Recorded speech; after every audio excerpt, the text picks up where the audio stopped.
Video, I'm going to show you how to remove the search icon from your Shopify store in a very simple and effective way.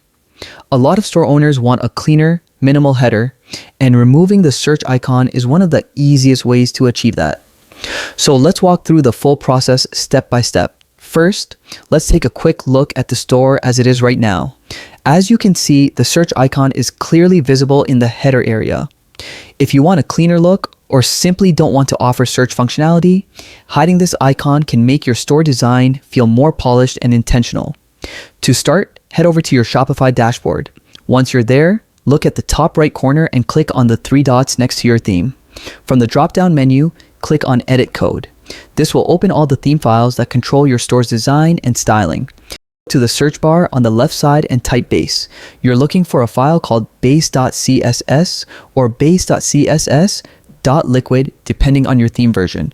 Once you find it, click to open the file. Now scroll all the way down to the very bottom of the file. This is where we're going to add a small piece of CSS that hides the search icon without affecting anything else on your website. Leave a couple of empty lines at the bottom just to keep things organized, and then paste the following code. .header_search open curly brace display :non !important semicolon close curly brace. This line tells your theme to hide the search icon completely. Once you've pasted it in, click the Save button in the top right corner. Wait a moment for Shopify to apply the changes.